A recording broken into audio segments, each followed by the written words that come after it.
तो जीतने के बाद 1-2 महीना हुआ और मेरे सामने सबसे बड़ी समस्या ये थी कि मैं विधायक था और विधायक के बाद में सांसद चुनाव लड़ा तो मैंने विधायक से इस्तीफा दिया, तो मेरी सीट 84 खाली हुई थी। तो हेड तो पार्टी वाला 84 में पड़ जाता, आने वाला जे हरी गया हेड था वे 84 में આવી ગયા था। राजकुमार ने वे उड़ावी दीधो हेम કરીને। तो मेरी चिंता ये थी कि जिस 84 की जनता ने मेरे को जिताया था, आपकी तरह ही हमारी माताएं बहनें बड़े बुजुर्ग हैं जिन्होंने मेरे 70,000 से जिताया था, विधायक बनाया था, और मैं 1-1.5 महीना भी नहीं रह पाया, कुछ काम नहीं कर पाया और मेरे को सांसद बना दिया। तो वहां पर हमारा आदमी जिताना बहुत जरूरी था। तो 1-1.5 महीना दबा के रहे और जेम डूंगरपुर बांसवाड़ा में रगड़ो काट जो हम 84 में कंप्लीट काट नाखो पास। इस बार पूरे देश की सरकारें लगी 84 में, राजस्थान के मुख्यमंत्री से लगा के सारा मंत्री पूर्व मंत्री हेत्ता 84 में लगा। पानी बहाते हैं ऐसे दारू बहाया उन लोगों ने, पाना उड़ी में पैसा वाटचा, लेकिन जनताएं टस थके मस्त नहीं था जी। और एक तरफा पासी भारत आदिवासी पार्टी का अपना विधायक जिताया। एवे मु फ्री था जो, एवे फ्री था जो, मु छूटो था जो। एवे विचार की तो दिल्ली थी कि सीधा मैंने कहा रतलाम बुक करा जी ट्रेन, और रतलाम थी कि सीधा बांसवाड़ा में एंट्री की दी। तो मैं सब थे के पहल तह दिल से धन्यवाद आलवा चाहूँ तमन सब ने कि आपने मुझे लोकसभा में भारी बहुमत देके जिताया, उसके लिए तह दिल से धन्यवाद देना चाहूंगा। मैंने कोई लोभ लालच नहीं दी थी आपको, मैंने आपको कुछ खाने पीने का नहीं दिया, मैंने कोई आपको झूठा आश्वासन नहीं दिया। इसके बावजूद भी हमारे बड़े बुजुर्ग, माता और युवा ने एक तरफा वोटिंग किया लोकसभा चुनाव में, एक तरफा मतदान करके मुझे दिल्ली भेजा। मैं कोशिश करूंगा, और ये देश में पहली बार हुआ, देश आजादी के बाद अपने इस इलाके में खुद की पार्टी आदिवासी पार्टी जीत के पहली बार संसद में गई दिल्ली। और मैं जी संसद में जाऊं तो वे अधिकारी कर्मचारी बीजा नेता मंत्री सब पूछी विचार करें, आदिवासी पार्टी पहली बार आप जी कोई। आदिवासी समाज इतना बड़ा देश में है, लेकिन आदिवासियों का प्रतिनिधित्व करने के लिए कोई नहीं जाता था।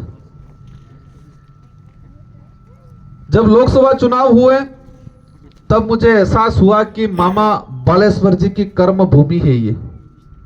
उन्होंने इस समाज के लिए, इस आने वाली पीढ़ी के लिए बहुत कुछ करके गए थे।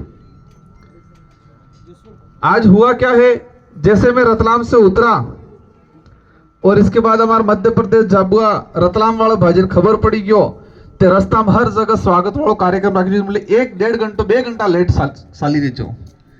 तो आपकी तरह ही आगे भी कार्यक्रम है, इंतजार कर रहे हैं। बहुत सारी बातें करनी है, बहुत सारी बातें करनी है। कुछ काम हम करेंगे, कुछ काम आपको करना है। मेरा और आपका और भारत आदिवासी पार्टी का एक ही उद्देश्य है कि आपने तो जिंदगी जाएगा, इन्हें भी बेहतर बना भी है, लेकिन आबा वाली पीढ़ी न हो करवू है। इन आने वाली पीढ़ी के लिए क्या करना है। हमारा भाई आज पलायन कर रहा है, गुजरात जा रहा है मजदूरी करने के लिए।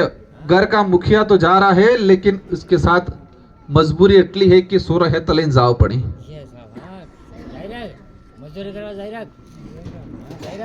आज हमारे यहाँ स्कूलों में सोरा भणवा मोकला तो टीचर ने મળતા है, टीचर મળે तो कमरा ने મળता है बेवाना। आज ये कुशलगढ़ ही नहीं, पूरे देश में हम घूम रहे, हम देख रहे हमारे समाज की स्थिति क्या है। अभी मैं आया तो मामा बालेश्वर की किताबें दी थी मेरे को, मैं किताब पढ़ रहा था, 2-4 लाइनें पढ़े, 2-4 पन्ने पढ़े मैंने। तो मामा बालेश्वर जी यही उस एक लाइन में 2 लाइन में लिखा था कि देश आजाद तो हो गया, इस देश से अंग्रेज भगा दिए, लेकिन इस देश की हमारी जनता इतनी भोली है कि इन राष्ट्रीय पार्टियों के नेताओं के बड़े बड़े झूठे झूठे पिला कहीं ने कौन ये गोल सटाड़ा वो भाषण हमली हमली ने बापड़ी जनता आज तक गुमराह। तो वास्तविक इस देश को आजाद होने के बाद बचा पाएगी कि नहीं पाएगी युवा पीढ़ी, ये मामा बालेश्वर जी ने लिखा है। मैंने लोकसभा में एक बात बोली थी, उसका भी दो बातों का विरोध हो रहा है सब जगह। क्या कह रहे हैं, राजकुमार थे एक तो धर्म न विरोधी है, बीजो हो कहीं राजकुमार पेंशन बंद करा दे वो कहीं राजकुमार पेंशन बंद करा दे पे। बातें बहुत सारी हैं, अब आपको विचार करना पड़ेगा। कहीं कहाँ की रो कहीं साहब ये तुम्हारे मन में है। अब हम ऐसा क्या काम करें, हम सब मिलके ऐसा क्या काम करें कि समाज को कैसे आगे बढ़ाए। मैं सांसद हूं, मैं दिल्ली के अंदर आपकी बात उठाऊंगा आरक्षण को लेके। हमारा भाई अब बैठा हुआ है बिलाना चारा का पड़त जगह माते, सरकार समय समय माते ए बार दानपुर वालन छेड़ेगा, काल उठा छोटी सरवा वालन छेड़ेगा, काल उठा छोटी सरवा वालन भी छेड़ेगा। भाई बंद कर दो। अब हमें ऐसा क्या काम करना है,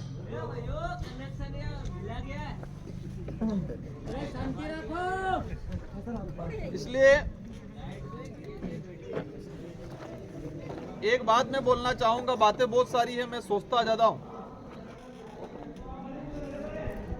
आज सरपंच साहब ने मेरे को ज्ञापन दिया, उसमें लिखा है कि बाउंड्री चाहिए, खेल मैदान चाहिए, कमरा चाहिए। मैं कराऊंगा, वो कोई दिक्कत नहीं है।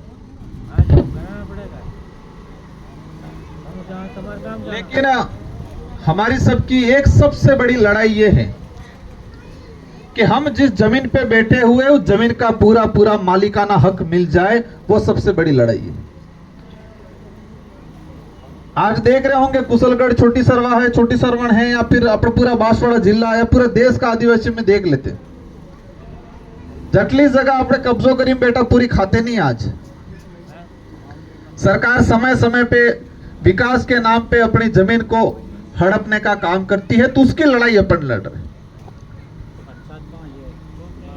सरपंच साहब ने मुझे ज्ञापन दिया है उस स्कूल के कमरे को लेके, बाउंड्री को लेके, तो अवश्य मैं इनमें से जो भी होगा मैं अवश्य बहुत जल्दी काम कराऊंगा। लेकिन मेरी माताओं बहनों से एक ही अपील है कि अपने बच्चों को पढ़ाना, अपने बच्चों को पढ़ाना अच्छा। हम कोशिश करें बड़ा, हम कोशिश कर रहे हैं, बड़ा आंदोलन करेंगे टीचरों को लेके। जितने टीचर के पद खाली हैं वो सारे के सारे टीचरों के पद भराएंगे। सरकार से लड़ना पड़ेगा, सदन में लड़ेंगे, सड़क पे लड़ना पड़ेगा, सड़क पे लड़ेंगे, लेकिन हमारे इस इलाके के अंदर सारे टीचरों के पद भरने चाहिए, वो लड़ाई लड़ेंगे। जितने हमारे भाई मजदूर कर रहे हैं, और ये अपने जो माही परियोजना का ये जो नहर जा रही है लिफ्ट से, हम इन 5 सालों में कोशिश करेंगे कि हमारे हर भाई के घर तक पानी जाए, ताकि इन्हें मजदूरी करवा बदले गुजरात में जाओ पड़े। इन सारी चीजों पे हम लोग प्रयास करेंगे।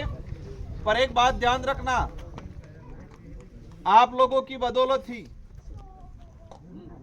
अभी कहेंगे राजकुमार ने क्या किया, राजकुमार जीता 3-4 महीने हुए।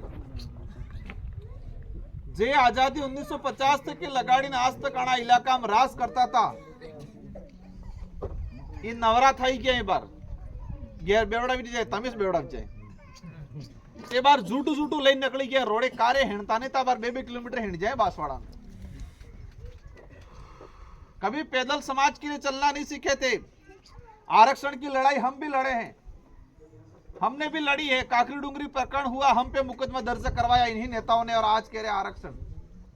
जब हम आरक्षण की मांग कर रहे थे, हम पे गोलियां चलवा रहे थे। ये 2 बच्चे मर गए काकरी डूंगरी में, हमारे भाइयों पे 63 मुकदमे दर्ज हो गए, और जनता ने अब घर पे बिठा दिया एवे आरक्षण आनंद यादव।